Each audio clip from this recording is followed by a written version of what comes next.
Welcome to the show that teaches you the things your parents and teachers are too afraid to.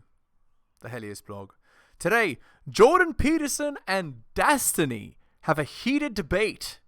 This should be good. The reason she's alone is because she's difficult. Women are not accepting the bare minimum. Women fuck men they respect. All the women who say things like, I'm strong, independent, I don't need no man, like, y'all impress me. Women just gaslight each other and say what they want to hear.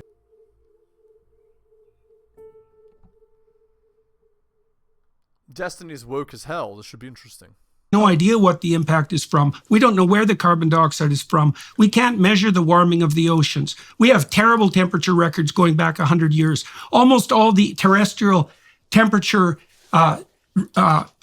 detection sites were first put outside urban areas, and then you have to correct. Then you have to correct for the movement of the urban areas, and then you introduce an error parameter that's larger than the purported increase in temperature that you're planning to measure. This isn't data. This is guess. And there's something weird underneath it. There's something weird that isn't oriented well towards human beings underneath it. It has this guise of compassion. Oh, we're going to save the poor in the future. It's like that's what the bloody communists said. And they killed a lot of people doing it. And we're walking down that same road now with this insistence that, we're so compassionate that we care about the poor 100 years from now. And if we have to wipe out several 100 million of them now, well, that's a small price to pay for the future utopia. And we've heard that sort of thing before. And the alternative to that is to stop having global level elites plot out a utopian future or even an anti-dystopian future. And that's exactly what's happening now with organizations like the WEF. And if this wasn't immediately impacting the poor in a devastating manner, I wouldn't care about it that much, but it is. I watched over the course of the last 5 years, the estimates of the number of people who were in serious danger of food privation rise from about 100 million to about 350 million. That's a major price to pay for a little bit of, what would you say, for progress on the climate front that's so narrow it can't even be measured. I don't think the increase in hungry people on the planet is because of climate policies. Why not? Because I don't think that countries in Africa are being pushed away from fossil fuels. I mean, most developing nations. Of course they are. Right? They can't even get loans from the World Bank to pursue fossil fuel development. And there's plenty of African leaders who are screeching at the top of their lungs about that because the elites in the West have decided that, well, it was okay for us to use fossil fuel so that we wouldn't have to starve to death and our children had some opportunities. But maybe the starving masses that are too... Yeah, petrochemicals are what's used to make fertilizer, which is used to grow crops. Large a load for the world anyways, shouldn't have that opportunity. And that's direct policy from the UN, fostered by organizations like the WEF. They're going to have to turn to renewables. Yeah, well, good luck with that, because renewables have no energy density. Besides that, they're not renewable and they're not environmentally friendly. And then one more thing. There's one more weird thing underneath all of this. Okay. Well, let's say if carbon dioxide was actually your bugbear and it was genuine.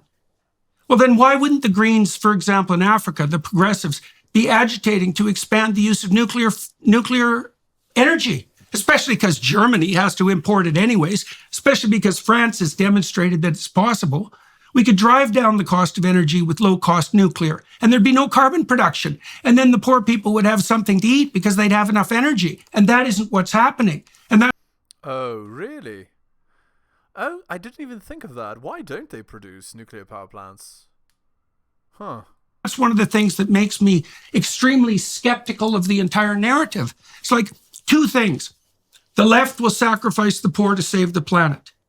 And the left will deindustrialize even at the nuclear level, despite the fact that it devastates the poor. And that's even worse, because if you devastate the poor and you force them into a short-term orientation, in any given country where starvation beckons, for example, they will cut down all the trees and they will kill down all the animals and they will destroy the ecosphere. And so even by the standards of the people who are pushing the carbon dioxide externality control, all the consequences of that doctrine appear to me to be devastating, even by their own measurement principles. We're trying to fix the environment. Well, boys and girls, doesn't look like it's working. All you've managed to do is make energy 5 times as expensive and more polluting. You were wrong. That didn't work. And I can't understand. You can help me. That's why you're here today talking to me. I can't understand how the left can support this. Just one quick thing. Let's say that everything you've said is true. What do you think is the plan then? What is the goal? What is the drive? Like, why push obviously horrible ideas for the planet and the poor? That's a good question. That's a good question. Well, because you're positing it, right? So what do you think is the driver goal? Well, I listen to what people say. Here's the most terrible thing they say. There are too many people on the planet. Okay, so who says that? I've heard people say that for 30 years. Perfectly ordinary, compassionate people. Well, there's too many people on the planet. And I think, well, for me, that's like hearing Satan himself take possession of their spine and move their mouth. Yeah, it's true. There aren't too many people. It's, if you've ever played the game Civilization, you understand. You can build a civilization tall. You don't have to build it wide. You could just build it tall. Build skyscrapers, right? Where you can. And then you can have a huge population density in a small area. We're not even close to that in most places in the world. So we have lots of available space. Not to mention all the space that hasn't been used, that can be used. So it's crazy to say that the world is overpopulated. It's not. According to who is the world overpopulated? And for what goal? For what reason? Or for what purpose is it overpopulated? It's like, okay, who are these excess people that you're so concerned about? And exactly who has to go? And when? And why? And how? And who's going to make that decision? And even if you're not... Well, obviously the elite. Consciously aiming at that? You are the one who uttered the words. You're the ones who muttered the phrase. What makes you think that the thing that possessed you to make you utter that words isn't aiming at exactly what you just declared? And so that's a terrible vision. But when you look at what happens in genocidal societies, and they emerge with fair regularity, and usually with a utopian vision at hand, the consequence is the mass destruction of millions of people. So why should I assume that something horrible isn't lurking like that right now? Especially given that we have pushed a few 100 million people back into absolute poverty when we were doing a pretty damn good job of getting rid of that. And I just don't understand what's happening in Germany or in the UK. Like, it's insane. Like, look, man, if they would have got rid of the nuclear plants and made energy 5 times as expensive, and the consequence would have been they weren't burning lignite coal as a backup, and their unit production of energy, of pollution per unit of energy had plummeted, you could say, well, look, we hurt a lot of poor people, but at least the air is cleaner. It's like, no, air's worse, and everyone's poorer.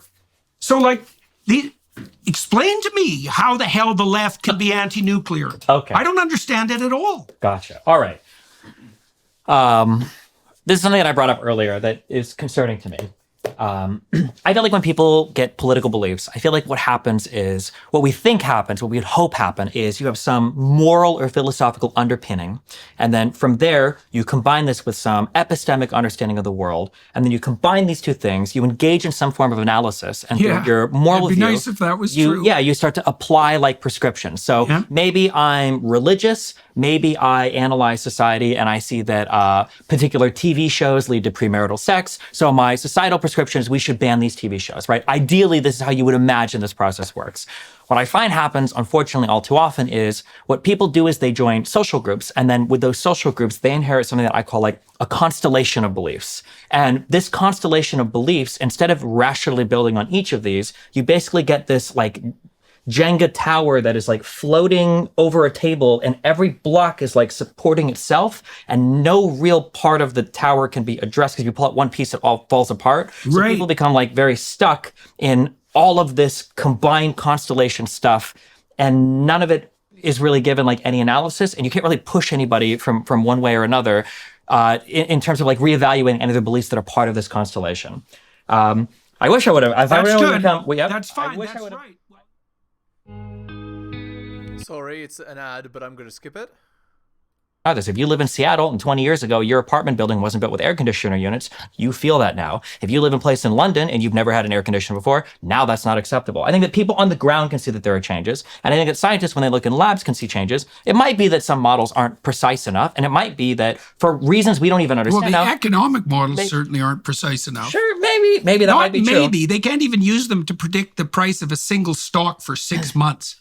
The economic models are not sufficiently accurate to calculate out the consequences of climate change over a century. Not in the least. I like the comparison because economic models can't predict individual stocks, but they do predict the rough rise of the market. If you invest in the S&P 500, you get cataclysmic collapse. Nope. Even with the cataclysmic collapse accounted for, you're going to see about 7% returns on average with inflation over long periods of time. I wouldn't call an average a very sophisticated model analogous to climate change. That's the difference between climate and weather, though, right? Is that climate isn't going to tell you what the temperature is on a given day, but it might tell you the average surface temperature over a period of 1 year or 10 years. And then that's the difference between climate and weather. That's the difference between like the market and the stock. Difference. It is a hypothetical, but again, we're seeing more and more and more data every single year that things are getting hotter and hotter. Let's jump out of our cloud of presuppositions for a minute. Sure. Now, one of the things that... Or no, wait. Before we do that, actually, because I don't want to say, there are some things that we've gotten as a result of investing in green energy that have been good. So for instance, the power of solar energy has dropped dramatically in the United States, faster than anybody thought possible, such that solar energy is like competitive or beating fossil fuels in certain areas. As long as you can set the solar panels up, you're literally beating fossil fuels. Yeah, and as long as the sun is shining. Well, it still is. We're not a nuclear winter yet. No, but it isn't when it's cloudy. And that's why I said depending on where you live. There are places, equatorial places, if you're trying to set up a solar panel in Seattle, you might not have as much luck, or New York City might not have as much. Or in Germany, true. Or all of Europe, or in Canada. There are also other issues that are coming up that I think are obfuscating our ability. I like that he's mentioning like a million different places. How about North United States as well? To evaluate what's being caused by green energy versus not. When we look at energy increases in Germany, I think there's a similar constellation around nuclear energy, for instance. People don't want nuclear energy because they think of nukes, and they think of nuclear meltdowns, and they think of Chernobyl, and they think of Fukushima, and they think of atomic bombs, and that's it. And that's stupid. And I agree with you. But nuclear energy is a totally viable alternative to other forms of fossil fuels. Then why fuels. does the radical left oppose it? You think it's just this for the same reason the right opposes vaccines, because it sounds scary and it's a big thing and they don't trust it. It comes from the right has a reason to distrust vaccines in the aftermath of the COVID debacle. Well, because they were imposed by force, and that was a very you get to choose if you have a nuclear power plant. That's imposed by force too, no? You don't get to choose where your energy comes from if you live in a country. You turn the light switch and hopefully you don't have a Chernobyl that melts down in your particular town, right? Well, you get to choose it because you can buy it or not. Well, that's choice. It does, but nobody had a choice with the vaccines. Nobody had a choice whether or not they lived near Chernobyl or not. Nobody's a choice. Sure, there's a nuclear power plant. Away. Well, how realistic is it to move like 500 miles? That's like telling conservatives when Biden tried to do the OSHA mandate for vaccines, you can just get a different job, right? I don't want to debate about whether or not large nuclear power plants are frightening. They are. Sure. Okay. And there are technologies now where that's not a problem. And I think that's a counterproductive place for our discussion to go, because I also understand why people are afraid of it. But what I don't understand, for example, is why the Germans shut down their nuclear power plants and the Californians are thinking and doing the same thing when they have to import power from France anyways. Like, it's complete... Or burn coal, which is a million times worse. Not just coal, lignite. Yeah. Right. And then with regards to these renewable power sources, they have a number of problems. One is they're not energy dense. They require tremendous infrastructure to produce. They might be renewable at the energy level, but they're not renewable at the raw materials level. So that's a complete bloody lie. They're insanely variable in their power production. And because of that, you have to have a backup system, and the backup system has to be reliable without variability. And that means if you have a renewable grid, you have to have a parallel fossil fuel or coal grid to back it up when the sun doesn't shine and the wind doesn't blow, which is unfortunately very, very frequently. Indeed. And I'm not going to say there's no place for renewable energy like solar and wind, because maybe there are specific niche locales where those are useful. But the logical, antidote to the problem of reliability, if we're concerned about carbon, but we're really not, would be to use nuclear. And the Greens haven't been flying their bloody flags for 30 years saying, well, we could use fossil fuels for fertilizer and feed people, and we could use nuclear power to drive energy costs down in Yeah, that would be smart. That would actually be smart. Use fossil fuels to make fertilizer and use renewable energy or whatever, nuclear energy to make energy. It's true. Why did I not come up with this myself? That's such an intuitively obvious idea. I'm not sure why I didn't think of it. Carbon dioxide free manner, that seems pretty bloody self-evident to me. And so then it brings up this other mystery that we were talking about earlier. What's the impetus behind all this? Because the cover story is, oh, we care about carbon dioxide, which I don't think they do, especially given the willingness to sacrifice the poor. It makes no sense to me. And I think it's relevant to the issue you brought up, which is that people have these constellations of ideas, and there's a driving force in the midst of them, so to speak. They're not necessarily aware of what that driving force is. Isn't it more likely that people are either misinformed or misguided than people are legitimately trying to depopulate the planet? Look, misinformed and ignorant, that's plenty relevant and worth considering. And stupidity is always a better explanation than malevolence. But malevolence is also an explanation. And no, I don't think it's a better explanation because... Why would we waste so much money sending food aid, having Bush do, programs through Africa for AIDS, having other billionaires like Bill Gates invest so much money? That's the exception rather than the rule. And anti-malarial stuff. Like, why would all the global elites be so invested in helping and killing It's not all. That's why. They're the exception. People here at the same time? Well, some of it's confusion. Okay. And some of it's the fact, many things can be happening simultaneously with a fair bit of internal paradox because people just don't know which way is up often. But the problem with the argument, okay, so you tell me what you think about this. Mm-hmm. So, Hitler's cover story was that he wanted to make the glorious Third Reich and elevate the Germans to the highest possible status for the longest possible period of time. Okay, but that wasn't the outcome. The outcome was that Hitler shot himself through the head after he married his wife, who died from poison the same day, in a bunker underneath Berlin while Europe was in flames. Well, he was insisting that the Germans deserved exactly what they got because they weren't the noble people he thought they were. And then you might say, well, Hitler's plans collapsed in flames, and wasn't that a catastrophe? Or you could say that was exactly what he was aiming for from the beginning, because he was brutally resentful and miserable right from the time he was, a rejected artist at the age of 16. And so he was working, or something was working within him, and something that might well be regarded as demonic, whose end goal was precisely what it attained, which was the devastation of hundreds of millions of people, and Europe left in a smoking ruin. And the cover story was the Grand Third Reich. And so there's no reason at all to assume that we're not in exactly the same situation right now. I think there's a great reason to assume. I think that Hitler's motives and everything that he was trying to do wasn't a secret. I don't think that anybody had to guess that he was incredibly anti-Semitic, that his Aryan supremacy was going to lead to the destruction and the murder of so many different people in concentration camps. None of this was a secret. It's not like he was hiding it. He hid a lot of it. He tried to maybe hide the death camps, but nobody in Germany was wondering, wow, crazy that pogroms are happening against Jewish people. That's so crazy. Or wow, they're all being shipped to just mainly the Jews to camps to work. That's kind of interesting. Or wow, he talks about this a lot in Mein Kampf, but maybe it's just a coincidence. I don't think you can compare Hitler to people that are worried about climate change. The worry that I have here is because if we're applying this... People in Germany thought Hitler was perfectly motivated by the highest of benevolent if I were to take this standard of evidence and apply this lens of analysis, couldn't I say the exact same thing about the conservative constellation of belief? They don't want to intervene anywhere in the world because they don't care about the problems there. They're anti-immigration because they hate brown people. Trump wanted to ban Muslims from coming to the United States because he's xenophobic.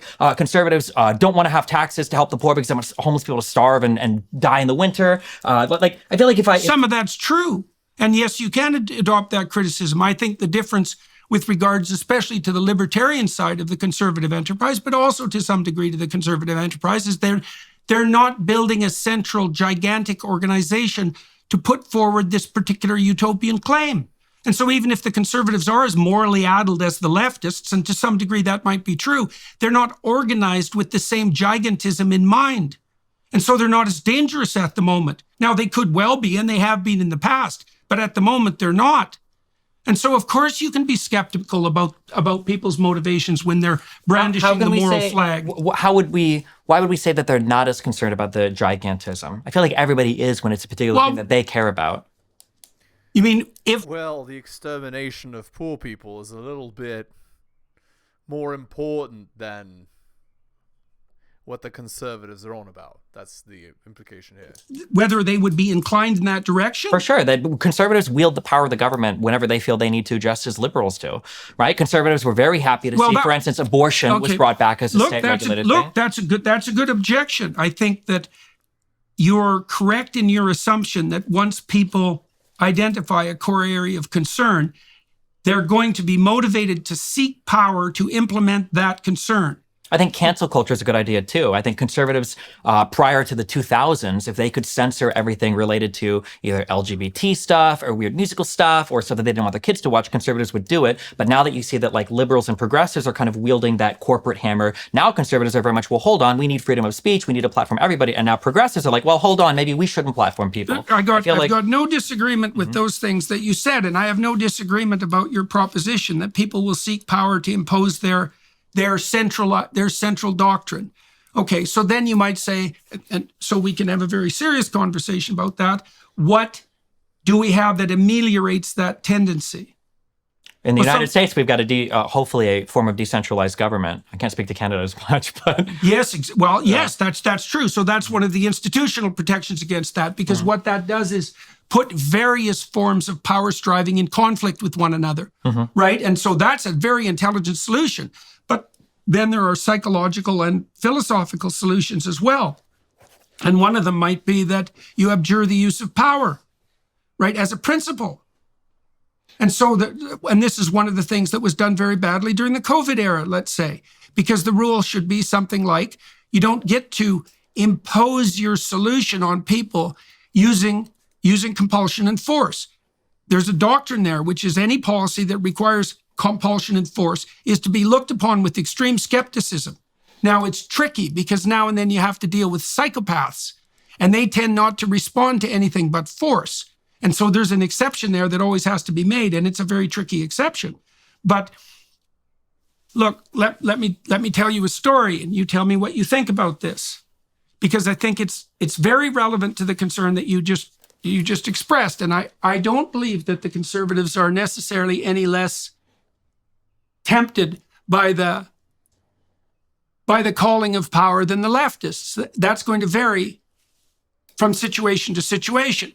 Though I would say probably overall in the 20th century, the leftists have the worst record in terms of sheer numbers of people killed. So I mean, it depends on how we're quantifying not that. Not really. Okay, we'll just quantify Mao. How's that? Direct death of 100 million people. So, that's a pretty stark fact. And if we're going to argue about that, well, then we're really not going to get anywhere. So, I'm not disagreeing that the Holodomor happened as well. The Soviet Union and China were horrible. 20 to 50 million I'm not going to say those were horrible things. Yeah, of course. And so war of... I'm just saying, for World War II, it depends on how much you attribute the war deaths to Nazi Germany, et cetera, et cetera. But sure, like, largely speaking, I don't think that the left beat the right because the right wasn't trying. I don't think it's because Hitler's lack of trying led him to kill less people than who ended up dying during the Great Leap Forward or during the industrialization of the Soviet Union. Yes, well, I also think it's an open question still to what degree Hitler's policies were right-wing versus left-wing, and no one's done the analysis properly yet to determine that. Well, what do we consider? Because it was a national socialist movement for a reason. And the socialist part of it wasn't accidental. Well, but there was no, cooperatively formed businesses that were owned by all of the people for the people and distributed to the people. And I don't think redistribution was high on Hitler's list of things to do. That's true. It was a strange mix of totalitarian policy. I don't think it was a strange mix. I think it was a bid to appeal to mid-left and center-left, the KPD and the German Socialist Party by calling themselves National Socialists. I think it was very much like an authoritarian, ultra-nationalist regime that pretty squarely fits with...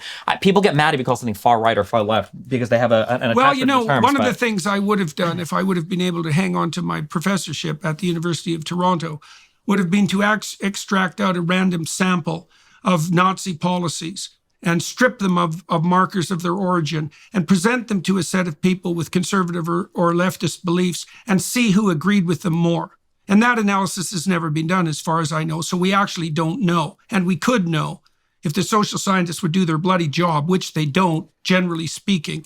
That's something we could know. We could probably use the AI systems we have now, the large language models, to determine to what degree left and right beliefs intermingled in the rise of National Socialism. So that's all technically possible. So, and it hasn't been done, so it's a matter of opinion. Sure. So, I don't necessarily disagree. That's something you could do. I was going to tell you this story. Okay, well, this has to do with the use of power. So, I spent a time with a group of scholars analyzing the Exodus story, an Exodus seminar recently. And so the Exodus story is a very interesting story because it's what would you say?